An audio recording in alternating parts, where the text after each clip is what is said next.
পাঠ করছি long walk two freedom, লিখেছেন নেলসন ম্যান্ডেলা। দ্বিতীয় পরিচ্ছেদ, জোহান্সবার্গ, পার্ট 9। সকালবেলায় আমরা ক্রাউন মাইন্স বলে পরিচিত স্বর্ণখনি এলাকায় পৌঁছে গেলাম। শহর ছেড়ে খানিক দূরে পাহাড়ি এলাকায় খনিগুলোর অবস্থান। খনি এলাকার পাহাড় থেকে নিচে তাকালে বড় বড় বিল্ডিংগুলোকে খুব ছোট ছোট খুপড়ি ঘরের মতন দেখায়।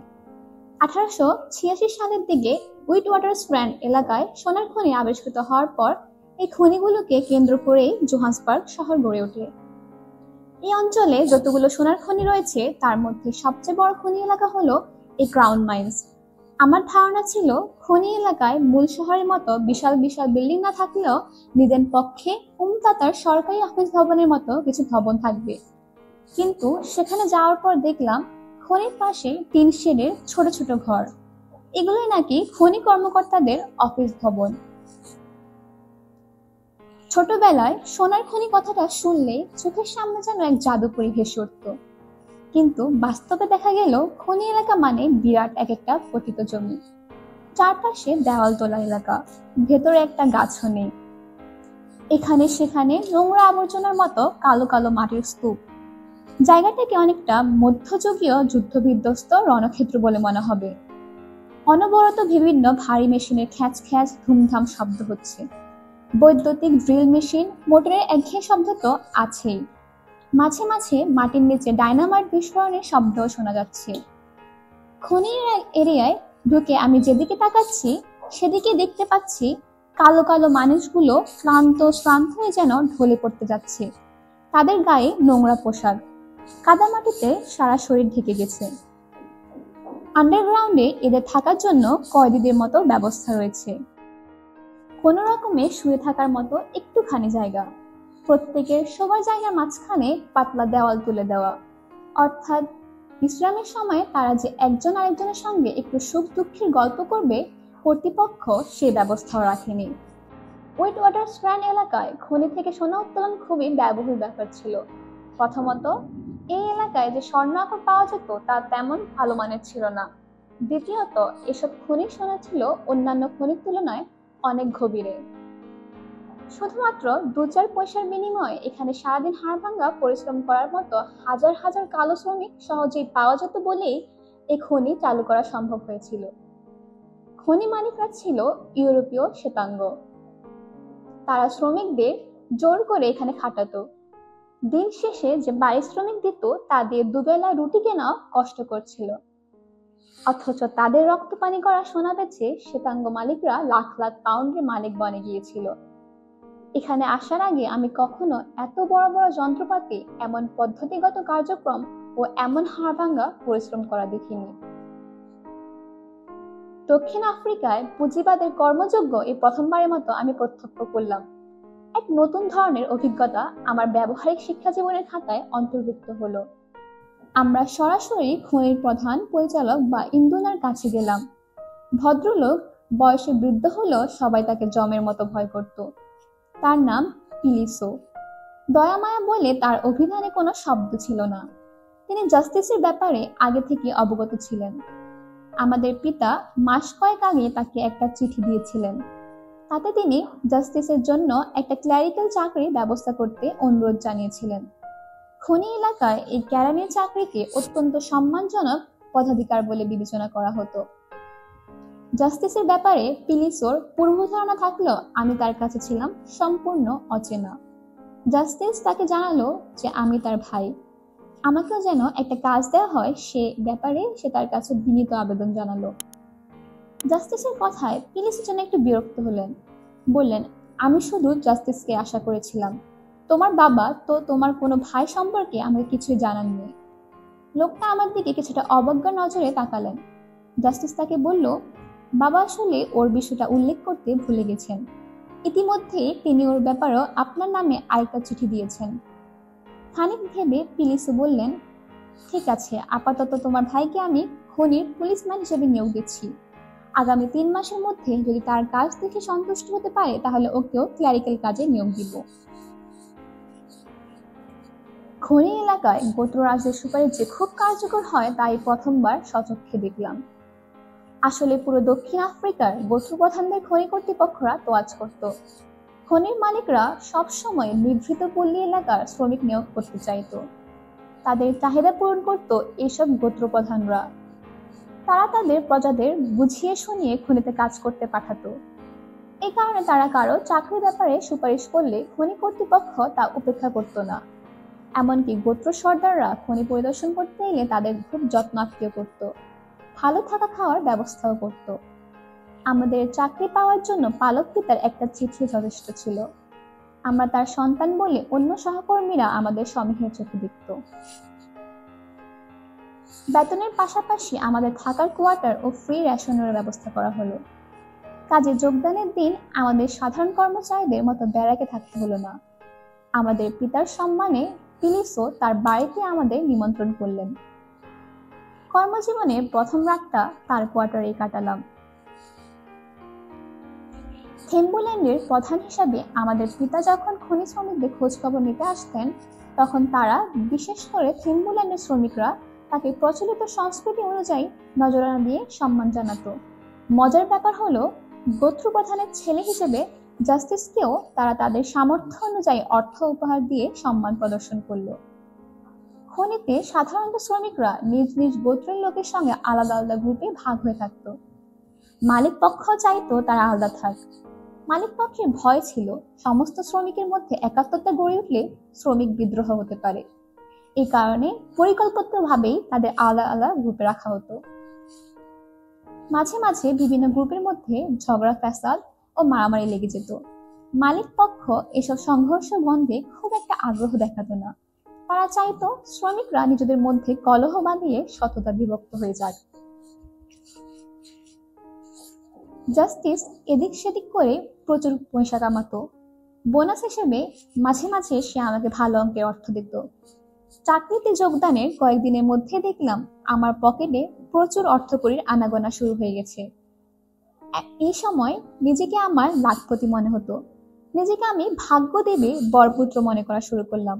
মনে হলো খালি খালি এতদিন পড়াশোনা করে সময় নষ্ট করেছি। স্কুল কলেজে না গিয়ে এখানে আসলে এতদিন আমি বিশাল ধনী হয়ে যেতে পারতাম। কিন্তু আমি বুঝতে পারছিলাম না ভাগ্য আমাকে নিয়ে শিগগিরই কি নিদারুণ পরিহাসে মেতে উঠতে যাচ্ছে। চাকরির শুরুতে আমার দায়িত্ব ছিল রাতে খনির নিরাপত্তার দিকে নজর রাখা। এক কথায় আমি ছিলাম নাইট গার্ড। আমাকে একটা ইউনিফর্ম, একজোড়া বুট, জুতো, একটা হেলমেট, একটা ফ্ল্যাশ লাইট, একটা সতর্কীকরণ বাঁশি ও গদা জাতীয় লম্বা একটা মোটা কাঠের লাঠি দেওয়া হলো। খুব কঠিন কোনো কাজও ছিল না। কম্পাউন্ডে ঢোকা ও বেরোনোর সদর দরজায় লেখা ছিল, সাবধান, এখান দিয়ে নেটিভরা অর্থ স্থানীয়রা যাওয়া আসা করে। আমাকে ওই লেখাটার নিচে দায়িত্বশীল নাইট গার্ডের মতো বসে থাকতে হতো। শ্রমিকরা ঢোকার ও বেরোনোর সময় তাদের দেহ তল্লাশি করা ছাড়া প্রথম দিকে তেমন কোনো কাজই ছিল না। তেমন কোনো চ্যালেঞ্জিং ঘটনায় জড়াতে হয়নি। শুধু একদিন সন্ধ্যায় একজন শ্রমিক মাতাল হয়ে ঢোকার সময় তাকে দাঁড় করিয়েছিলাম। সে খুব সহজ ভঙ্গিমায় প্রবেশপত্র দেখিয়ে তার হোস্টেলের দিকে চলে গেল। এনকেকে জয়েনের অনেকেই এই খনিতে এসে কাজ নিয়েছিল। ওদের মধ্যে একজন আমার ও জাস্টিসের পূর্ব পরিচিত ছিল। বাড়ি পালিয়ে এখানে এসে নিজের পায়ে দাঁড়ানোর সাফল্যে আমি এবং জাস্টিস দুজনেই রীতিমতো গর্ববোধ করছিলাম। আমরা দুজনেই ওই বন্ধুটির কাছে নিজেদের বুদ্ধিমত্তার প্রশংসা করতাম। আমরা কিভাবে খনি প্রধানকে মিথ্যে বলে চাকরি বাগিয়ে নিলাম সব তার কাছে আনন্দে আতিশয্যে বলে ফেললাম। বলার আগে অবশ্য তাকে শপথ করিয়ে নিয়েছিলাম যাতে সে এই কথা আর কারোর কাছে না বলে। কিন্তু আমাদের এই উড়ে এসে জুড়ে বসার বিষয়টি বোধহয় সে মেনে নিতে পারেনি। সে কোনো রকম শপথ টপথে ধার ধারল না, সোজা গিয়ে ইন্দুরার কাছে আমাদের গোপন কথা ফাঁস করে দিল। পরদিনই পিলিসো আমাদের দুজনকে ডাকলেন। জাস্টিসকে সরাসরি প্রশ্ন করলেন, তোমার বাবা তোমার ভাইয়ের জন্য যে সুপারিশ করেছেন তার প্রমাণপত্র কোথায়? জাস্টিস বলল, তিনি ইতিমধ্যে সুপারিশনামা পোস্ট করে দিয়েছেন, 2-1 দিনের মধ্যে আপনার হাতে চলে আসবে। পিলিসো এই কথায় সন্তুষ্ট হলেন না। আমরাও বুঝে ফেললাম কোথাও একটা মস্ত বড় গড়বড় হয়েছে। তিনি রাগে কাঁপতে কাঁপতে তার ডেস্কে গেলেন। তিনি বললেন, তোমাদের পিতা গতকালই আমাকে এই টেলিগ্রামটি করেছেন। আমরা চিরকুটখানা হাতে নিয়ে দেখলাম তাতে লেখা, এক্ষুনি ছেলে দুটোকে ফেরত পাঠান। এরপর মিথ্যে বলার অপরাধে পিলিসও যা মুখে এলো তাই বলে আমাদের গালাগাল করলেন। তিনি বললেন আমাদের ট্রান্সক্রিপ্টে ফেরত পাঠানোর জন্য খনি কর্মচারীদের কাছ থেকে চাঁদা তোলা হবে। সেই টাকায় ট্রেনের টিকিট কিনে আমাদের ট্রান্সক্রিপ্টে পাঠিয়ে দেওয়া হবে। জাস্টিস এই কথার প্রতিবাদ করলো। সে বলল আমরা এখানে মন দিয়ে কাজ করতে চাই, নিজেদের ইচ্ছা মাফিক কাজ করার মতো বয়স আমাদের হয়েছে। কিন্তু পিলিসও কোনো কথা শুনতে চাইলেন না, উল্টো কড়া ভাষায় বকাঝকা শুরু করলেন। আমরা তার কথায় লজ্জা পাওয়ার চেয়ে অপমান বোধ করছিলাম বেশি। তবে আমরা মনস্থির করলাম খনির চাকরি গেলেও ট্রান্সক্রিপ্টে আর ফিরবো না। দ্রুত নতুন প্ল্যান মাথায় খেলে গেল। আমরা সরাসরি ডক্টর অ্যাভি জুমার কাছে চলে গেলাম। জুমাও জাস্টিসের এক ঘনিষ্ঠ বন্ধু। এক সময় তিনি ট্রান্সক্রিপ্টে থাকতেন। সেখানে সর্বজন শ্রদ্ধেয় প্রখ্যাত চিকিৎসক হিসেবে জুমা দীর্ঘদিন কাজ করেছেন। বর্তমানে তিনি জোহান্সবার্গে বাস করছেন। ডক্টর জুমা আমাদের দেখে খুব খুশি হলেন। আমাদের জোহান্সবার্গ আসার উদ্দেশ্য কি, কিভাবে এখানে এলাম, সত্য মিথ্যা মিলিয়ে ঝিলিয়ে তাকে অর্ধসত্য তথ্য দিলাম। পাশাপাশি তাকে আমাদেরকে যে কোনো একটা ভালো খনিতে কাজ জুটিয়ে দেওয়ার জন্য বিনীত অনুরোধ জানালাম। তিনি জানালেন আমাদের একটা কাজের ব্যবস্থা করে দিতে পারলে তিনি নিজেও খুব খুশি হবেন। খুব বেশি কথা না বাড়িয়ে ডক্টর জুমা তার বন্ধু মিস্টার ওয়েলবিলোভেডের কাছে ফোন করলেন। জোহান্সবার্গে যতগুলো খনি আছে তার সবগুলোর অ্যাসোসিয়েশন সংস্থার ঊর্ধ্বতন কর্মকর্তা ছিলেন ওয়েলবিলোভেড। খনি শ্রমিক নিয়োগ অথবা ছাঁটাইয়ের ক্ষেত্রে তার যথেষ্ট প্রভাব ছিল। ডক্টর জুমা ফোন করে আমাদেরকে তার ওয়েলবিলোভেডের সাথে দেখা করতে বললেন। মিস্টার ওয়েলবিলোভেডের অফিসে এসে আমার চক্ষু চড়ক গাছ। এত বড় অফিস রুম এর আগে কোনোদিন দেখিনি। তার টেবিল ব্যাগে ছোটখাটো একটা ফুটবল মাঠ বলা যেতে পারে। ফেস আইলি নামের এক খনি সর্দার আমাদেরকে তার কাছে নিয়ে গেলেন। ডক্টর জুমার কাছে সত্যি মিথ্যে মিশিয়ে যা যা বলেছি তার কাছেও ঠিক একই কথা বললাম। তাকে বললাম উইটওয়াটার স্ট্র্যান্ডে বিশ্ববিদ্যালয় থেকে গ্র্যাজুয়েশন করার উদ্দেশ্যে আমি জোহান্সবার্গ এসেছি। ভদ্রলোক আমার এই জলজ্যান্ত মিথ্যে কথা শুনে খুব খুশি হলেন। বললেন খুব ভালো কথা, তোমরা পড়াশোনা চাকরি একসঙ্গে চালিয়ে যেতে চাও, এটা আমাকে খুবই মুগ্ধ করেছে। তোমরা এক কাজ করো, তোমরা ক্রাউন মাইন্সের ম্যানেজার মিস্টার পিলিসের কাছে যাও, আমি তাকে চিঠি লিখে দিচ্ছি। সেখানে গেলে তিনি তোমাদের চাকরির ব্যবস্থা করে দিবেন। তার কথা শুনে আমরা যেন আকাশ থেকে পড়লাম। যে পিলিসও আমাদের খনি থেকে বের করে দিয়েছেন তার কাছে আমাদের পাঠানো হবে। ওয়েলবিলোভেড বললেন 30 বছরের বেশি সময় ধরে তিনি পিলিসের সঙ্গে কাজ করছেন এবং এই সুদীর্ঘ সময় পিলিসের কোন রকম কর্তব্যে অবহেলার রিপোর্ট পাননি। আমরা ওয়েলবিলোভেডের কথা শুনে পাখির মতো নিশ্চুপ হয়ে রইলাম। তবে মনে একটা জোর পেলাম এই ভেবে যে ওয়েলবিলোভেড পিলিসের ঊর্ধ্বতন কর্মকর্তা। আমাদের পক্ষে তিনি যত সুপারিশ করছেন সে তো পিলিসও তার নির্দেশ উপেক্ষা করতে পারবেন না। যাই হোক, আমরা ওয়েলবিলোভেডের চিঠি নিয়ে পরদিনই ক্রাউন মাইন্সের অফিসে চলে এলাম। অফিসে আমাদের ঢুকতে দেখেই পিলিসও গর্জে উঠলেন, বজ্জাত ছেলেরা, তোমরা আবার এসেছো, কি চাই তোমাদের? তার তর্জন গর্জন জাস্টিস যেন গায়ে মাখলো না। সে শান্তভাবে বলল মিস্টার ওয়েলবিলোভেড আমাদের পাঠিয়েছেন। তার কণ্ঠে রক্ষণাত্মক জোরালো একটা ঝাঁজ স্পষ্টতই প্রকাশ পাচ্ছিল। পিলিসও চিঠিটা হাতে নিয়ে কিছুক্ষণ চুপ করে রইলেন। তারপর বললেন, তোমরা যে তোমাদের বাবা মাকে না জানিয়ে বাড়ি থেকে পালিয়ে এসেছো, এ কথা কি মিস্টার ওয়েলবিলোভেড জানেন? এ কথার জবাবে আমরা চুপ করে রইলাম, কোনো উত্তর দিলাম না। পিলিস এবার রাগে অন্ধ হয়ে চিঠিটা ছুঁড়ে ফেলে দিয়ে বললেন, আমার আন্ডারে যতগুলো খনি আছে তার কোনোটাতেই তোমাদের নেওয়া হবে না। এই মুহূর্তে তোমরা আমার চোখের সামনে থেকে দূর হও। ওয়েলবিলোভেড তো দূরের কথা, তার চেয়ে বড় কেউ ওকে চিঠি দিল আমি তার তোয়াক্কা করবো না। বাঁচতে চাইলে এক্ষুনি বিদেয় হোক। আমি ভেবেছিলাম আর যাই হোক ওয়েলবিলোভেডের খাতিরে হলেও পিলিসও আমাদের সঙ্গে দুর্ব্যবহার করতে পারবেন না। কিন্তু তার মূর্তি দেখে আমরা হকচকিয়ে গেলাম। তাকে শান্ত করার মতো সেখানে তেমন কোনো মধ্যস্থতাকারীও ছিল না। ফলে চুপচাপ মাথা নিচু করে অফিস থেকে বেরিয়ে আসা ছাড়া আমাদের সামনে আর কোনো পথ খোলা ছিল না। অফিসের বাইরে এসে বুঝলাম আমাদের সৌভাগ্য এখন দুর্ভাগ্যের রূপ নিয়েছে। আমাদের কাজ নেই, থাকার জায়গা নেই, এমনকি কিভাবে কি করা যায় সে পরিকল্পনাও নেই। জোহান্সবার্গে জাস্টিসের বহু পরিচিত লোক ছিল। চাকরি বাকরি তো পরের কথা, এখন যেটা সবচেয়ে দরকার সেটা হলো একটু মাথা গোঁজার ঠাঁই। জাস্টিস আমাকে রেখে কোথাও থাকার জায়গা পাওয়া যায় কিনা তা খুঁজতে গেল। যাওয়ার আগে বলে গেল ইত্যবসরে আমি যেন পুলিশের কোয়ার্টার থেকে আমার সুটকেস নিয়ে আসি। ঠিক হলো দক্ষিণ জোহান্সবার্গের শহরতলি জর্জ কোচে ওই দিন বিকেলে দুজন মিলিত হব। খুনি এলাকা থেকে বের হওয়ার সময় স্বাভাবিকভাবেই গার্ডরা তল্লাশি করে। সুটকেস নিয়ে বের হওয়ার সময় তারা যাতে কোনো হয়রানি না করে সেজন্য বিকিৎসা নামের এক লোকের সাহায্য নিলাম। বিকিৎসা আমার পূর্ব পরিচিত ছিল, এমকে ক্যাজুয়ালিতে তার বাড়ি ছিল। যে কদিন খুনিতে পুলিশের কাজ করেছি সে কদিন সে আমার অধীনে ছিল। গোত্রপ্রধানের ছেলে অথবা সাবেক বস অথবা অন্য কিছু মনে করে সে আমার সুটকেস মাথায় নিয়ে এলো। সদর দরজায় আসতে গার্ড তাকে থামিয়ে দিল। গার্ড বলল সে সুটকেস সার্চ করতে চায়। বিকিৎসা তার কথায় মহাবিরক্ত হয়ে তাকে সার্চ করতে দিতে চাইল না। ব্যাগের মধ্যে যে কিছুই নেই বিকিৎসা এ ব্যাপারে 100% নিশ্চিত ছিল, কিন্তু গার্ড জানালো এটা তার রুটিন ওয়ার্ক এবং সে কারণে তাকে তল্লাশি করতেই হবে। সে বাক্সের ডালাটা খুলে জামা কাপড়ে ভাঁজ নষ্ট না করে একবার চোখ বুলালো। গার্ড বাক্সটা বন্ধ করে তাকে ছেড়ে দিতে যাচ্ছিল। ঠিক এমন সময় বিকিৎসা চোখ কটমট করে গার্ডকে বলল, আমি বললাম ব্যাগে অবৈধ কিছু নেই, তারপর সার্চ করে তুমি সময় নষ্ট করলে কেন? বিকিৎসার কর্কশ কণ্ঠ ও রুক্ষ বাচনভঙ্গি দেখে পাহারাদারের মেজাজ চড়ে গেল। সে খপ করে তার হাত ধরে সুটকেসটা ছিনিয়ে নিয়ে বলল, আমার তল্লাশি শেষ হয়নি, আবার সার্চ করতে হবে। সে এবার ব্যাগে চিরুনি অভিযানের মতো তল্লাশি চালিয়ে প্রত্যেকটি জামা কাপড় চেক করে দেখতে লাগলো। সে এক একটা করে পোশাক নামাচ্ছিল আর শার্ট প্যান্টের পকেটে হাত ঢুকিয়ে পই পই করে তল্লাশি করা শুরু করলো। এবার আমার ভয়ে অস্থির হওয়ার পালা। সে এক একটা করে শার্ট প্যান্ট নামাচ্ছিল আর আমার বুকের ভেতর ধরাস ধরাস বেড়ে চলছিল।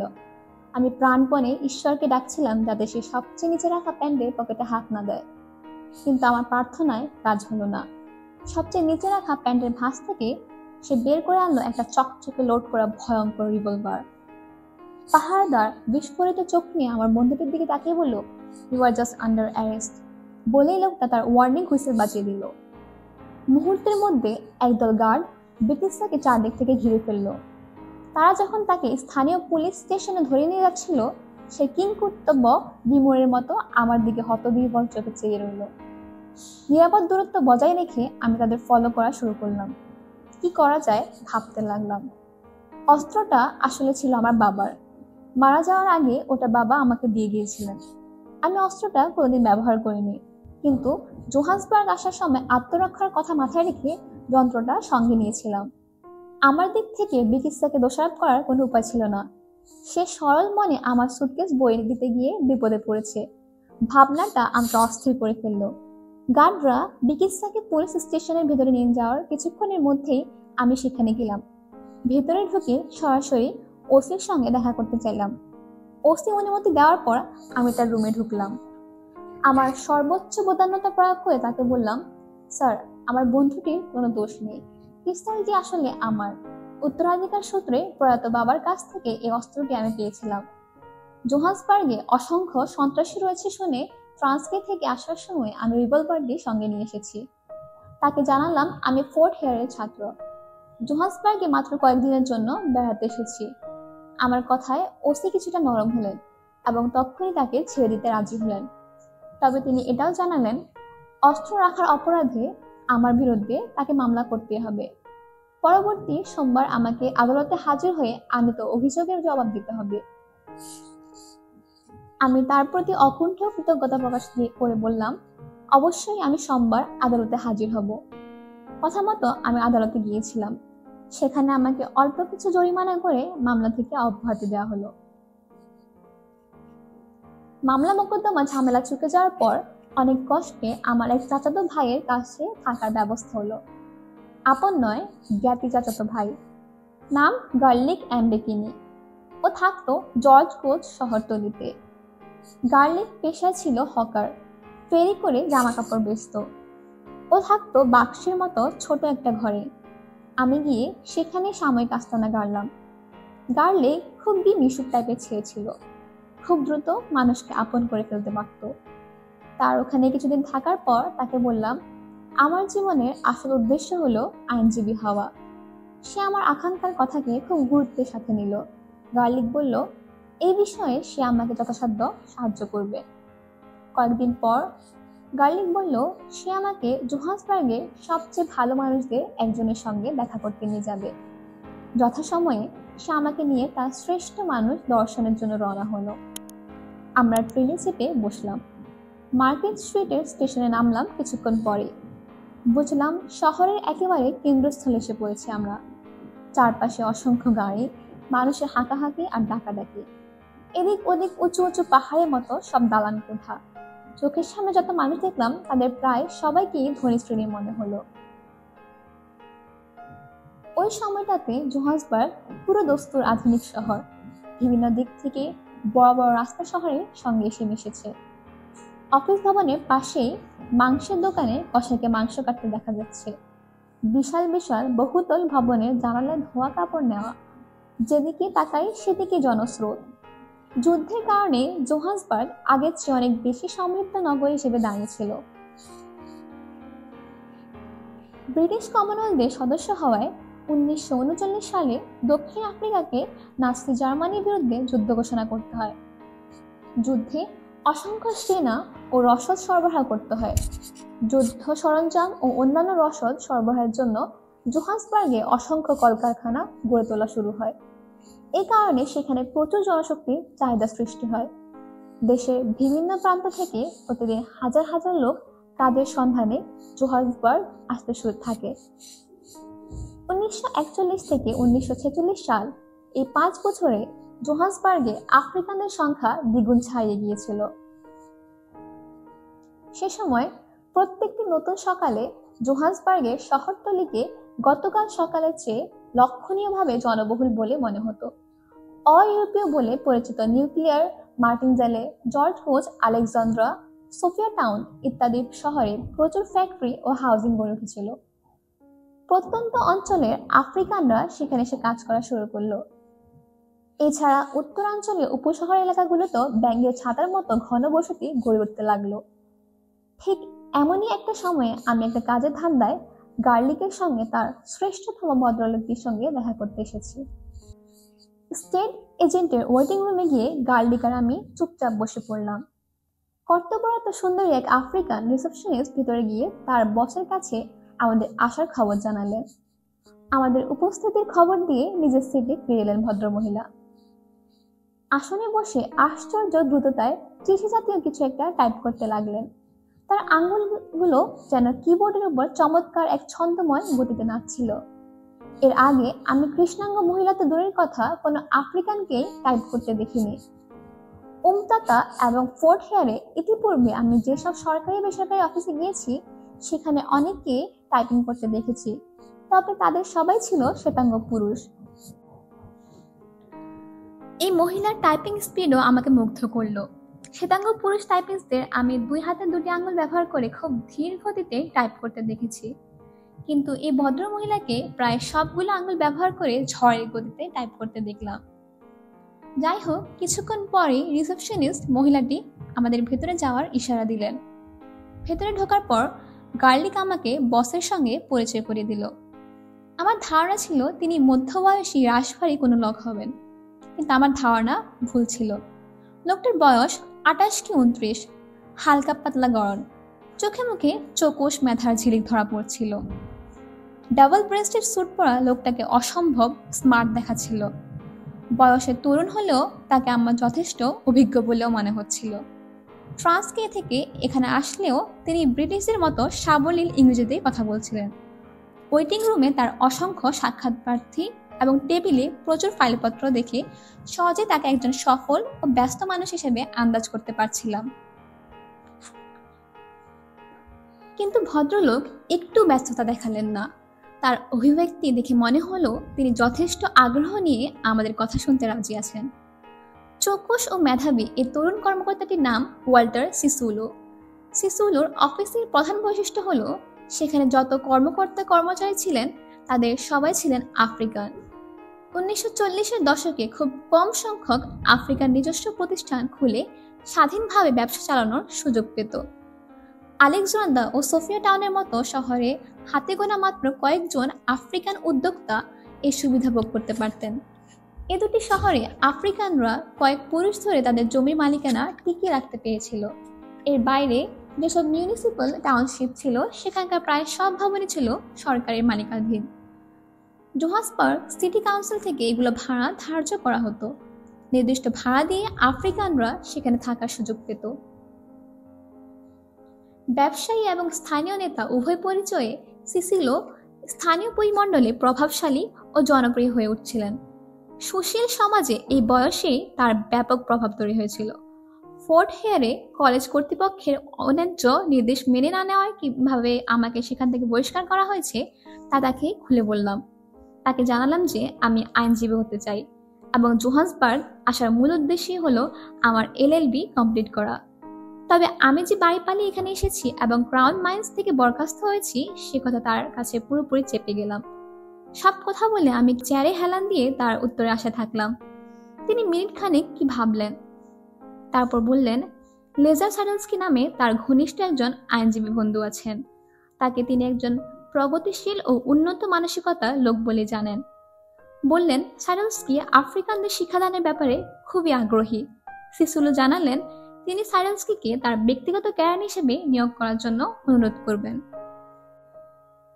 তখনকার দিনে ইংরেজিতে সাবলীল এবং ব্যবসায় সফল হতে গেলে উচ্চতর ডিগ্রি থাকা অপরিহার্য বলে আমার ধারণা ছিল। স্বাভাবিকভাবে আমি ধরে নিয়েছিলাম সিসুলো বিশ্ববিদ্যালয়ের একজন গ্র্যাজুয়েট, কিন্তু তার অফিস থেকে বের হবার পর আমার ভাইয়ের কাছে জানলাম সিসুলো বিশ্ববিদ্যালয়ের চৌকাঠা মারেনি। তিনি মাত্র স্ট্যান্ডার্ড 6 ক্লাস পর্যন্ত পড়াশোনা করেছেন। আমি বিস্ময়ে হা হয়ে গেলাম। জোহান্সবার্গ সম্পর্কে আমার নতুন আরেকটি ধারণার জন্ম হলো। ফোর্ট হেয়ার বিশ্ববিদ্যালয়ে থাকাকালীন আমাদের শেখানো হয়েছিল যে কোনো নেতৃত্বে যেতে হলে আগে BA ডিগ্রি দরকার এবং কেউ BA পাস মানেই সে কোনো না কোনো ক্ষেত্রের নেতা। কিন্তু জোহান্সবার্গ এসে দেখলাম সব ক্ষেত্রে বেশিরভাগ নেতা অথবা কর্মকর্তারাই কোনো বিশ্ববিদ্যালয়ের ডিগ্রি নেই। BA পাসের জন্য ফোর্ট হেয়ারে পুরোপুরি ইংরেজি মাধ্যমের পড়াশোনা করতে হয়েছিল। এ কারণে আমার ধারণা ছিল ইংরেজিতে আমার যথেষ্ট দখল রয়েছে, আমার ইংরেজি উচ্চারণ যথেষ্ট মানসম্পন্ন। কিন্তু জোহান্সবার্গ এসে সে ভুল ভেঙে গেল। আমি দেখলাম এখানে যারা এখনো স্কুল সার্টিফিকেট পর্যন্ত অর্জন করতে পারেনি তারাও আমার চেয়ে বহুগুণ সাবলীল। তাদের স্পিকিং স্ট্যান্ডার্ডের সামনে আমার যোগ্যতাকে একেবারে নমিষে দুর্বল মনে হলো। চাচাতো ভাইয়ের কাছে দিন কয়েক থাকার পর আমি আলেকজান্দ্রা টাউনশিপের 8ম অ্যাভিনিউতে চলে গেলাম। সেখানকার অ্যাংলিকান চার্চের রেভারেন্ড ছিলেন হেমা মোভুজো। তিনি থেম্বুল্যান্ড থেকে এসেছিলেন। থেম্বুল্যান্ডে থাকাকালীন আমাদের পরিবারের সঙ্গে তার ঘনিষ্ঠ যোগাযোগ ছিল। সেই সূত্রে এই বাড়িতে আমাকে আশ্রয় দেওয়া হলো। মোভুজো অসম্ভব ভালো ও ধর্মপরায়ণ লোক ছিলেন। তার স্ত্রীও খুব আমোদে ও স্নেহময়ী মহিলা ছিলেন। আমরা তাকে গোগো অর্থাৎ চাচি বলে ডাকতাম। রেভারেন্ড মোভুজো যেহেতু আমার পরিবারকে আগে থেকে চিনতেন সেহেতু আমার থাকা খাওয়ার ব্যবস্থা করাকে তিনি দায়িত্ব হিসেবে দেখলেন। অনেক আগে তার মুখে শুনেছিলাম আমাদের পূর্বপুরুষরা আমাদের সুখ দুঃখ ভাগ করে নেওয়ার শিক্ষা দিয়ে গেছেন। যেভাবে এবং যে পরিস্থিতিতে আমি বাড়ি পালিয়েছি তা ক্রাউন মাইন্সে যেভাবে এড়িয়ে গিয়েছিলাম এখানেও তাই করলাম। মিথ্যে বলার কারণে ক্রাউন মাইন্স থেকে বহিষ্কৃত হয়েও আমার শিক্ষা হলো না। সত্য বললে যদি মোভুজো আমাকে আশ্রয় না দেন এমন আশঙ্কায় তার কাছেও বাড়ি পালানোর ঘটনা চেপে গেলাম। এই সত্য গোপন করাটাই কাল হয়ে দাঁড়ালো। একদিন সন্ধ্যায় মোভুজো, তার স্ত্রী এবং আমি বারান্দায় বসে চা খাচ্ছি। এমন সময় বাড়িতে একজন মেহমান এলেন। মেহমানটির নাম মিস্টার ফ্যাস্টাইল। ফ্যাস্টাইল মোভুজোর ঘনিষ্ঠ বন্ধু। এই ফ্যাস্টাইল হলেন চেম্বার অফ মাইন্সের ইন্দুয়ানা বা প্রধান তত্ত্বাবধায়ক। মিস্টার ওয়েলভেলোভেনের সঙ্গে আমি আর জাস্টিস যখন কথা বলছিলাম তখন সেখানে ফ্যাস্টাইল উপস্থিত ছিলেন। মিস্টার ফ্যাস্টাইল আমাদের চায়ের আড্ডায় হাজির হলে আমরা দুজনই দুজনকে দেখে চমকে উঠলাম। তবে সে চমকানিটাকে তাৎক্ষণিকভাবে আড়াল করে দুজনে এমনভাবে শুভেচ্ছা বিনিময় করলাম যেন আমাদের মধ্যে আগে থেকে ভালো সম্পর্ক রয়েছে। আড্ডা আলোচনা শেষে ফ্যাস্টাইল চলে গেলেন। পরদিন মোভুজো আমাকে আড়ালে ডেকে নিয়ে বললেন তার কাছে আসল সত্য না বলায় তিনি খুবই মর্মাহত হয়েছেন। এবং তাদের সঙ্গে আমার একই ছাদের তলায় বসবাস করা সম্ভব হবে না। এবার নিজের প্রতি আমার চরম বিতৃষ্ণা জন্ম নিল। আমি বুঝতে পারলাম যেখানে কোনো রকম চালাকি করার দরকারই নেই, সেখানেও আমি নজরে কথাবার্তা বলে আমার অভ্যাস দাঁড়িয়ে যাচ্ছে। এ ব্যাপারে আমি পুরোপুরি নিশ্চিত ছিলাম যদি রেভারেন্ডকে আগাগোড়া সব খুলে বলতাম তাহলে তিনি তেমন কিছুই মনে করতেন না, অন্তত আমাকে তার বাড়ি ছেড়ে চলে যেতে বলতেন না। কিন্তু আমার সব কথা তিনি যখন ক্রিস্টেলের মুখে শুনলেন তখন প্রচন্ড ক্ষুব্ধ হলেন। আমি তার সঙ্গে প্রতারণা করেছি বলে তিনি ধরে নিলেন। জোহান্সবার্গ আসতে না আসতে আমি একের পর এক মানুষের আস্থা হারাচ্ছিলাম। একটা মিথ্যে রাখতে গিয়ে নতুন নতুন মিথ্যে জালে আটকে যাচ্ছিলাম। মানুষের অবিশ্বাস ও ঘৃণা আমাকে তাড়া করে ফিরছিল। রেভারেন্ড যখন আমাকে তার বাড়ি ছাড়তে বললেন তখন মনে হলো আমার পায়ের নিচ থেকে মাটি সরে গেছে। জোহান্সবার্গে এমনিতেই আমি নতুন, কাউকে তেমন একটা চিনি না। কোথায় যাব, কার কাছে থাকবো, কিছুই মাথায় আসছিল না। আমার অসহায়ত্বের ব্যাপারটা রেভারেন্ড মোবুজও ধরতে পেরেছিলেন। তিনি আমার বিকল্প আশ্রয়ের ব্যবস্থা করলেন। তার বাড়ির পাশে এক বাড়িতে আমার থাকার ব্যবস্থা করে দিলেন। বাড়িওয়ালার নাম ছিল মিস্টার জোমা। জোমা যথেষ্ট সচ্ছল লোক ছিলেন। আলেকজান্দ্রায় বেশ কিছু জমি জিরাত ছিল তার। 7th অ্যাভিনিউর 46 নং বাড়িটাই ছিল মিস্টার জোমার। স্ত্রী ও 6 ছেলে মেয়ে নিয়ে তিনি যে ঘরটাতে থাকতেন সেটা খুব বড় ছিল না, কিন্তু তার পরিবারে শান্তি ছিল। ঘরের সঙ্গে বিশাল একটা বারান্দা ছিল, বারান্দার সামনে ফুলের বাগান। আলেকজান্দ্রার বহু বাড়িওয়ালার মতো মিস্টার জোমাও ব্যাচেলরদের রুম ভাড়া দিতেন। অবশ্য রুম বলতে তার নিজের ঘরের রুম নয়, তার ঘরের পেছনে টিনের চাল দিয়ে তিনি অন্য একটা ঘর তুলেছিলেন। সেখানে অল্প আয়ের ব্যাচেলর ও ছাত্ররা থাকতো। সেখানে আমাকে একটা রুম দেওয়া হলো। স্যাঁতস্যাঁতে নোংরা মেঝে, আলো বাতাস নেই। সে ঘরে না আছে বিদ্যুৎ, না আছে সাপ্লাইয়ের পানি। কিন্তু তারপরও এই ঘর পেয়ে আমি খুশি। আপাতত এখানে আমি স্বাধীন, এই ভেবে সান্ত্বনা পাচ্ছিলাম। ইতিমধ্যে ওয়াল্টারের সুপারিশে লাজার স্যাডলস্কি আমাকে তার একজন ক্লার্ক হিসেবে নিয়োগ দিতে রাজি হলেন। ঠিক হলো তার ওখানে কাজ করার পাশাপাশি আমি বিএ ডিগ্রিটা শেষ করব। স্যাডলস্কি যে ল ফার্মের শেয়ার হোল্ডার ও কর্মকর্তা ছিলেন সেটার নাম উইটকিন, স্যাডলস্কি অ্যান্ড ইডেলম্যান। এই শহরে তখনকার দিনে সবচেয়ে বড় যে কটা ল ফার্ম ছিল এটি তাদের মধ্যে একটি। এরা কৃষ্ণাঙ্গ ও শ্বেতাঙ্গ উভয় শ্রেণীর ব্যবসায়ীদের মামলা পরিচালনা করত। দক্ষিণ আফ্রিকায় তখনকার দিনে অ্যাটর্নি হতে হলে শুধু আইন বিষয়ে নির্দিষ্ট পরীক্ষাগুলোতে পাশ করাই যথেষ্ট ছিল না। পাশ করার পর নাম করা আইনজীবীদের শিক্ষানবিশ হিসেবে কয়েক বছর উমেদারি করা লাগতো। অর্থাৎ উমেদারি করতে গেলেও আমাকে অপরিহার্যভাবে বিএ পাশ করতে হবে। এই লক্ষ্যে আমি বিখ্যাত ইউনিভার্সিটি অফ সাউথ আফ্রিকা বা ইউনিসাতে নাইট শিফটে ভর্তি হলাম। রাতে ক্লাস করতাম, দিনে স্যাডলস্কি ল ফার্মে কাজ করতাম। আমার কাজ ছিল আফ্রিকান জমি ক্রেতা বিক্রেতাদের মালিকানা হস্তান্তর বিষয়ক কাগজপত্র ঠিকঠাক আছে কিনা তা পরীক্ষা নিরীক্ষা করে সেম মতো তাদের পরামর্শ দেওয়া। ওয়াল্টার সেসুলো এ ফার্মে জমি মর্গেজ রাখতে আগ্রহী মক্কেলদের পাঠাতেন। আমাদের ফার্মের কাজ ছিল মক্কেলদের লোনের দরখাস্ত ঠিকঠাক মতো তৈরি করে দেওয়া। লোন পাশ হলে শর্ত অনুযায়ী তারা ফার্মকে একটা নির্দিষ্ট অঙ্কে কমিশন দিত। কমিশনের এই অর্থ আবার ভাগ হয়ে যেত স্টেট এজেন্টদের মধ্যে, তবে কমিশনের বৃহৎ অংশটাই নিত প্রতিষ্ঠান। এজেন্ট অথবা আফ্রিকান দালালদের দেয়া হতো ছিটেফোঁটা অংশ। কালাদের কোনো রকম রসিদপত্র ছাড়াই লামসাম ধরিয়ে দেওয়া হতো, না নিয়ে তাদের উপায়ও ছিল না। এত কিছুর পরও অধিকাংশ ল ফার্মের চেয়ে আমাদের ফার্ম যথেষ্ট উদারনৈতিক ছিল। এটি ছিল ইহুদি প্রধান প্রতিষ্ঠান। পূর্ব অভিজ্ঞতা থেকে আমি দেখেছি বর্ণবাদ ও রাজনৈতিক ক্ষেত্রে ইহুদিরা বেশিরভাগ শ্বেতাঙ্গদের চেয়ে উদার মানসিকতা সম্পন্ন হয়ে থাকে।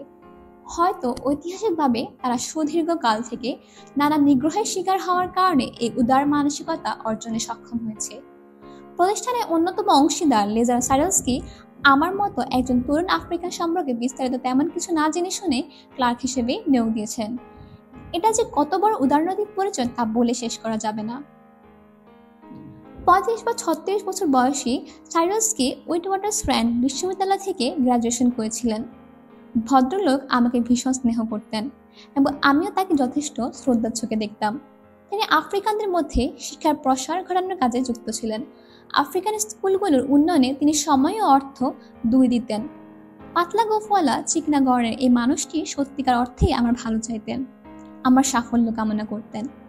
এই কারণে বারবার তিনি আমাকে লেখাপড়ার প্রয়োজনীয়তা, শিক্ষার মূল্য সম্পর্কে মূল্যবান উপদেশ আর পরামর্শ দিতেন। তিনি বলতেন, একমাত্র গণশিক্ষাই আফ্রিকানদের মুক্ত করতে পারে। তার যুক্তি ছিল, মানুষ যখন শিক্ষিত হয়ে যায় তখন আর তাকে ঠকানো যায় না, দমিয়ে রাখা যায় না। তিনি দিনের পর দিন আমাকে একজন সফল অ্যাটর্নি হওয়ার জন্য প্রেরণা দিয়েছেন। আমার সমাজে যাতে আমাকে নিয়ে গর্ব করতে পারে সে অবস্থান দখল করে নেওয়ার জন্য উৎসাহ জুগিয়েছেন। ল ফার্মে প্রথম অফিস করার দিনে আমি অধিকাংশ সহকর্মীর সঙ্গে পরিচয় পর্ব সেরে নিলাম। শ্বেতাঙ্গদের পাশাপাশি এখানে আমার মতো গাউরা দেবী নামক আরেকজন আফ্রিকান সহকর্মী পেলাম। একই রুমে আমাদের বসার ব্যবস্থা করা হয়েছিল।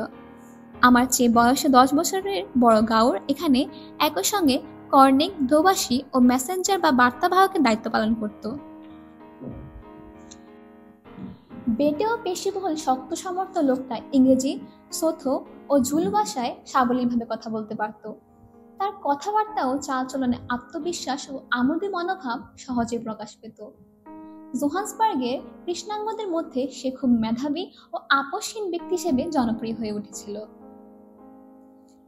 অফিসের প্রথম দিনে সকালের দিকে মিস লিবারম্যান নামের এক সুন্দরী শ্বেতাঙ্গ সেক্রেটারি আমাকে আড়ালে ডেকে বললেন, আমাদের এই ল ফার্মে সাদা কালোর কোনো ভেদ বিভেদ হয় না। প্রসঙ্গ ছাড়াই তার এ ধরনের মন্তব্যে একটু কেমন খটকা লাগলো। তারপর মহিলা আমতা করে বললেন, মধ্য সকালে সামনের পার্লারে আমাদের সবার জন্য চা আসবে। ট্রেতে অনেকগুলো কাপ থাকবে, 2টো কাপ বাদে সবগুলোই পুরানো। তোমাদের জন্য, তোমাদের সম্মানে 2টো নতুন কাপ কেনা হয়েছে, একটি তোমার, অপরটি গাউরের জন্য। তিনি বললেন, পার্সোনাল সেক্রেটারিরা সেখান থেকে চা নিয়ে সিনিয়র বসদের ঘরে পৌঁছে দেবে, কিন্তু আমার মতো তুমি এবং গাউর দুজনেই নিজে গিয়ে নিজে চা নিয়ে আসবে। একই সঙ্গে তিনি বারবার বললেন, আমি আর গাউর যেন পুরনো কাপ না নিই, নতুন কেনা 2টো কাপই যেন ব্যবহার করি। মিস লিবারম্যান আমাকে এই কথাগুলো গাউরকে জানিয়ে দেওয়ারও অনুরোধ করলেন। হাসি খুশি আচরণের জন্য আমি লিবারম্যানের প্রতি কৃতজ্ঞ ছিলাম, কিন্তু নতুন 2টো কাপ প্রসঙ্গে তিনি যা বয়ান করলেন তা মোটেও ভালো লাগলো না। শুরুতে তিনি এখানে কোনো সাদা কালোর তফাৎ মানা হয় না বললেও আমাদের জন্য আলাদা কাপের ব্যবস্থা হয়েছে জেনে আমি যা বোঝার বুঝে গেলাম। বুঝলাম এই ফার্মের সাদা কর্মচারীরা আমাদের সঙ্গে চা খেতে রাজি থাকলেও একই কাপে চা খেতে তাদের আপত্তি রয়েছে। মিস লিবারম্যান যা বললেন তা গাউরের কাছে বলতেই তার চোখ মুখ শক্ত হয়ে গেল। ছোট বাচ্চাদের মাথায় দুষ্টু কোনো বুদ্ধি খেলে গেলে যেমন দেখায় তেমন একটা ভঙ্গিমা করে সে আমাকে বলল, নেলসন, টি টাইম নিয়ে চিন্তা করো না, ওই সময় আমার দিকে খেয়াল রেখো, আমি যা করি তুমিও তাই করবে। 11টা বাজতেই মিস লিবারম্যান চা এসে গেছে বলে খবর দিয়ে গেলেন। গাউর কি কাণ্ড বাঁধিয়ে বসে আমি তাই দেখার জন্য তার দিকে নজর রাখলাম। দেখলাম বিভিন্ন সেক্রেটারি এবং ফার্মের অন্যান্য মেম্বারদের সামনে দিয়ে সহজ ভঙ্গিমায় সে চায়ের ট্রের কাছে হেঁটে গেল। নতুন কাপ 2টোর কোনোটা না নিয়ে অন্যগুলো থেকে একটা কাপ তুলে নিল। তারপর ইচ্ছে মতো চিনি আর দুধ মিশিয়ে আরাম করে খেতে লাগলো। সাদা সেক্রেটারিরা গাউরের স্পর্ধা দেখে তার দিকে অবাক হয়ে তাকিয়ে রইল। গাউর তখন আমার দিকে চেয়ে মাথা ঝাঁকিয়ে ইশারা করলো। তার ইশারায় বুঝলাম যে আমাকে বলছে, নেলসন, এবার তোমার পালা। আমি কয়েক মুহূর্ত কিংকর্তব্য বিমূঢ় হয়ে রইলাম। আমি অন্যান্য সেক্রেটারিকে আহত করতে চাইলাম না, আবার আফ্রিকান বন্ধুটিকেও আঘাত দিতে মন সায় দিল না। আমার তখন শ্যাম রাখি না কুল রাখি অবস্থা। শেষ পর্যন্ত উভয়ের দৃষ্টি থেকে বাঁচতে মধ্যপন্থা বেছে নিলাম। বললাম, আমি চা খাবো না, আমার একদম তেষ্টা পাইনি। এই মুহূর্তের আপসকামিতার পিছনে অবশ্য বেশ কয়েকটি কারণ ছিল। এই অফিসে আমি তখন একেবারে নতুন, বয়স মাত্র 23 বছর। এই শ্বেতাঙ্গদের ফার্মে কাজের মাধ্যমে সবেমাত্র একটা মাথা গোঁজার ঠাঁই পেয়েছি। এখনই সবাইকে খেতেই আমার অস্তিত্বকে হুমকির মুখে ঠেলে দিতে চাইলাম না। এই সমস্ত কারণে মধ্যপন্থা অবলম্বনই আমার কাছে যুক্তিযুক্ত মনে হলো। ওই দিনের পর থেকে চা খাওয়ার সময় আমি অফিসের ছোট রান্নাঘরটাতে চলে যেতাম। চুপচাপ নিজের মতো করে চা বানিয়ে সেখানে দাঁড়িয়ে খেয়ে আসতাম। সাদা সেক্রেটারিরা যে সবসময় আমাদের ছোট করার তালে থাকতো তা নয়, তবে আরেকদিনের ঘটনা আমাকে খুব পীড়া দিয়েছিল। কিছুদিন কাজ করার কারণে আমি ফাইল পত্র সম্বন্ধে বেশ অভিজ্ঞ হয়ে উঠেছিলাম। মাঝে মাঝে দু একজন সহকর্মী আমার কাছ থেকে ডিকটেশন নিত। একদিন সাধারণভাবে এক শ্বেতাঙ্গ মহিলা সেক্রেটারিকে কি একটা মামলার ব্যাপারে ডিকটেশন দিচ্ছিলাম। ঠিক সে সময় তার পরিচিত একজন শ্বেতাঙ্গ মক্কেল রুমে ঢুকলেন। তাকে দেখে ভদ্রমহিলা অপ্রস্তুত হয়ে গেলেন। একজন আফ্রিকানের কাছ থেকে তিনি ডিকটেশন নিচ্ছেন এটা ওই মক্কেলকে তিনি বুঝতে দিতে চাইলেন না। ভদ্রমহিলা দ্রুত অন্য প্রসঙ্গে কথা বলা শুরু করলেন। তারপর পার্স থেকে কিছু পয়সা বের করে আমাকে দিয়ে মিষ্টি গলায় বললেন, নেলসন, দোকানে গিয়ে আমার জন্য একটা শ্যাম্পু এনে দাও না প্লিজ। আমি রুম ছেড়ে বাইরে এলাম। তার শ্যাম্পু কেনার জন্য দোকানের দিকে রওনা হলাম। ল ফার্মে আমাকে প্রায় সব ধরনের কাজ করতে হতো। বিশেষত কাজে যোগদানের শুরুর দিকে আমাকে ক্লার্ক থেকে শুরু করে মেসেঞ্জারের দায়িত্ব পালন করতে হতো। মক্কেলের ফাইলপত্র তৈরি করা, সেগুলো ঠিকঠাক মতো নথিবদ্ধ হয়েছে কিনা তা দেখায়, এমনকি জোহান্সবার্গে বিভিন্ন সংশ্লিষ্ট জায়গায় সেগুলো পৌঁছে দিতে হতো। আফ্রিকান ক্লায়েন্ট জোগাড় করার বিষয়েও আমাকে বাইরে ছোটাছুটি করতে হতো। মিস্টার সারালস্কি আমাকে প্রায় বলতেন, আমাকে যত ছোট ও গুরুত্বহীন দায়িত্ব দেওয়া হোক না কেন সেটা যেন আমি ভালোভাবে পালন করি। তিনি প্রত্যেকটি কেসের খুঁটিনাটি বিষয়ে আমাকে শুধু খোলাসা করে বোঝাতেনই না, প্রত্যেকটি বিষয়ে দার্শনিক দিকগুলো ব্যাখ্যা করতেন। আইন সম্বন্ধে তার দৃষ্টিভঙ্গি সংকীর্ণ ছিল না। আইন বিষয়টি তিনি অত্যন্ত উদার মনোভাব নিয়ে দেখতেন। তিনি বিশ্বাস করতেন, সমাজ বদলানোর জন্য আইনের চেয়ে বড় হাতিয়ার আর নেই। আইন বিষয়ে উদার দৃষ্টিভঙ্গি থাকলেও সারালস্কি রাজনীতি সম্বন্ধে আমাকে বারবার সতর্ক করতেন। তিনি বলতেন, মানুষের ভেতরকার কদাকার মানুষটাকে প্রকাশ্যে নিয়ে আসে যে জিনিস, তার নামই হলো পলিটিক্স। তার ধারণা ছিল যাবতীয় সমস্যা ও দুর্নীতি সৃষ্টির মূলে থাকে রাজনীতিকরা। এই কারণে সর্বক্ষেত্রেই পলিটিক্স থেকে দূরে থাকা দরকার। আমি যদি রাজনীতিতে জড়িয়ে পড়ি তাহলে কি ধরনের বিপদে পড়তে পারি তার এক একটা ভয়াবহ চিত্র এক একদিন তুলে ধরতেন। পাশাপাশি যারা রাজনীতির সঙ্গে জড়িয়ে সমাজে ঝগড়া ফ্যাসাদের সৃষ্টি করেছে তাদের থেকে দূরে থাকার পরামর্শ দিতেন। সারালস্কি এরকম শ্রেণীর বিশেষ দুজনের নাম উল্লেখ করেছেন। এদের একজন গাবরা দেবে, আরেকজন হচ্ছে ওয়াল্টার সিসুলো। এই দুজনের পেশাগত যোগ্যতাকে তিনি সন্দেহাতীতভাবে শ্রদ্ধা করতেন, তবে রাজনীতির সঙ্গে তাদের সংশ্লিষ্টতা তিনি একদম মেনে নিতে পারতেন না। সারালস্কি গাওরকে ঝামেলাবাজ বলে ভাবতেন, যে অর্থে সে অর্থে গাওর ছিল জাত ঝামেলাবাজ, অর্থাৎ কিনা আফ্রিকান সম্প্রদায়ের কাছে তার ব্যাপক প্রভাব ছিল। ওয়েস্টার্ন নেটিভ টাউনশিপের অ্যাডভাইজরি বোর্ডের একজন গুরুত্বপূর্ণ সদস্য ছিল গাওর। স্থানীয় লোকজনের প্রত্যক্ষ ভোটে 4 সদস্য বিশিষ্ট এই বোর্ড গঠিত হতো। মহল্লার ভালো মন্দ নিয়ে এই বোর্ড কর্তৃপক্ষের সঙ্গে কথা বলতো। এই বোর্ডের ক্ষমতা খুব বেশি না থাকলেও মহল্লার মানুষের কাছে বোর্ড সদস্যরা যথেষ্ট সম্মানিত বলে বিবেচিত হতেন। বোর্ড সদস্য হিসেবে গাওরকেও তারা বেশ মান্য করতেন।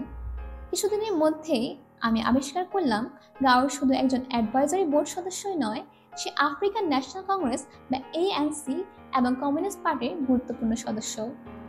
গাওর স্বাধীনচেতা লোক ছিল।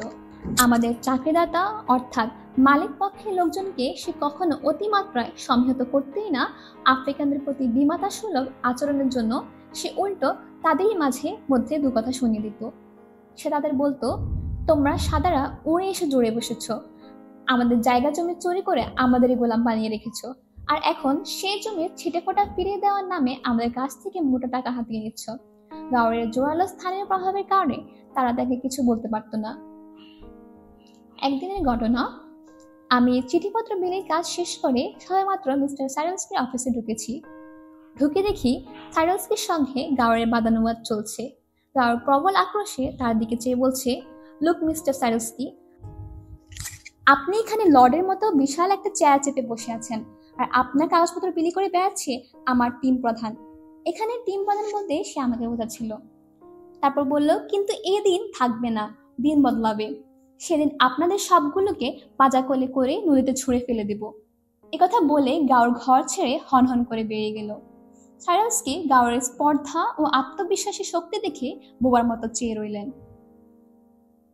গাওর ছিল সেই সমস্ত স্বশিক্ষিত মেধাবীদের একজন, যে কিনা বিএ পাশ না করেও ফোর্ট হেয়ার থেকে উজ্জ্বলতর ডিগ্রি নেওয়া যে কোনো লোকের চেয়ে বেশি যোগ্যতা রাখে। সে শুধু মেধাবী ছিল না, তার ছিল প্রচন্ড সাহস আর সাবলীল আত্মবিশ্বাস। যদিও আমি ডিগ্রি কোর্স শেষ করার জন্য আইন কলেজে ভর্তি হয়েছিলাম, তথাপি গাওয়ারের কাছ থেকে প্রথম জানলাম নেতৃত্বের যোগ্যতার জন্য বিশ্ববিদ্যালয় ডিগ্রি অপরিহার্য নয়। ভরি ভরি ডিগ্রি পাওয়া লোক যদি তার নিজের সম্প্রদায়ের সমীহ অর্জন করতে ব্যর্থ হয়, তাহলে তার পক্ষে বড়জোর আতেল বুদ্ধিজীবী হওয়া সম্ভব, কিন্তু নেতা হওয়া একেবারে অসম্ভব ব্যাপার। উইটকিন সাইডলস্কি অ্যান্ড আইডলম্যান ল ফার্মে আমি একাই যে শুধু আর্টিকেল ক্লার্ক ছিলাম তাই নয়, আমার সঙ্গে আরো কয়েকজন একই পদে কাজ করত। ওদের মধ্যে ন্যাট বার্গম্যান নামে একটা ছেলে ছিল। আমি আসার কিছুদিন আগে সে ওই ফার্মে জয়েন করেছিল। ন্যাট খুব মেধাবী, শান্ত এবং চিন্তাশীল ছেলে ছিল। তার সবচেয়ে বড় গুণ হলো সে কখনোই সাদা কালোর বিভেদ খুঁজত না। এই ন্যাটই আমার প্রথম শ্বেতাঙ্গ বন্ধু। তার অনেক মজার যোগ্যতার একটি হলো কণ্ঠ নকল করা। সেদিক থেকে তাকে হরবোলা বলা যেতে পারে। সে জেমস মুস, ফ্রাঙ্কলিন রুজভেল্ট এবং উইনস্টন চার্চিলের কণ্ঠ হুবহু নকল করতে পারত। আমি বিভিন্ন ধরনের আইন ও অফিস প্রসিডিউর বিষয়ক সমস্যা সমাধানে তার কাছে সাহায্য চাইতাম। সে খুব সহজেই আমাকে সমাধানে বাতলে দিত। একদিন লাঞ্চের সময় হয়ে যাওয়ার পরও আমরা অফিসে কাজ করছিলাম। আমার পাশে বসা ন্যাট হঠাৎ তার পকেটে হাত ঢুকিয়ে একটা স্যান্ডউইচের প্যাকেট বের করে আনলো। প্যাকেট ছেড়ে একটা স্যান্ডউইচ আলাদা করলো। সেটির এক প্রান্ত ধরে আমাকে অন্য প্রান্ত ধরতে বলল। সে আমাকে এটা করতে বলছে কেন তা বুঝতে পারছিলাম না, কিন্তু খিদে পেট চোচো করছিল বলে তার কথা মতো স্যান্ডউইচটার অন্য প্রান্ত ধরলাম। ও বলল, এবার টান মারো। আমি টান দিতেই স্যান্ডউইচটা ছিঁড়ে দুভাগ হয়ে গেল। এক ভাগ আমার হাতে, অন্য ভাগ ন্যাটের হাতে। ন্যাট বলল, খাও। আমি যখন স্যান্ডউইচ চিবুচ্ছিলাম তখন ন্যাট বলল, নেলসন, এইমাত্র আমি যেটা করলাম সেটা কমিউনিস্ট পার্টির দর্শনের প্রতীক। কমিউনিজমের মূল মন্ত্র হলো তোমাদের কাছে যা আছে তা সমানভাবে ভাগ করে খাও। ন্যাট আমাকে জানালো যে সে কমিউনিস্ট পার্টির সদস্য। প্রসঙ্গক্রমে সে পার্টির লক্ষ্য, উদ্দেশ্য ও দর্শন ব্যাখ্যা করতে লাগলো। গাওর কমিউনিস্ট দলের সদস্য ছিল তা আগে থেকে জানতাম, তবে তাকে ইতিপূর্বে ন্যাটের মতন দলীয় দর্শন প্রচার করতে দেখিনি। ওই দিন ন্যাটের কাছ থেকে কমিউনিজমের বহু গুরুত্বপূর্ণ বিষয় সম্পর্কে জানতে পারলাম। এরপর সে তাদের কয়েকটি দলীয় সভায় আমাকে নিয়ে যায় এবং আমি যাতে দলে যোগ দিই সেজন্য আমাকে নানাভাবে বোঝাতে থাকে। আমি তার বক্তব্য শুনি, রাজনীতি নিয়ে বিভিন্ন প্রশ্ন করি, কিন্তু পার্টিতে যোগ দিতে রাজি হই না। আসলে সে সময় আমি কোনো রাজনৈতিক দলের সঙ্গে নিজেকে জড়াতে চাইছিলাম না।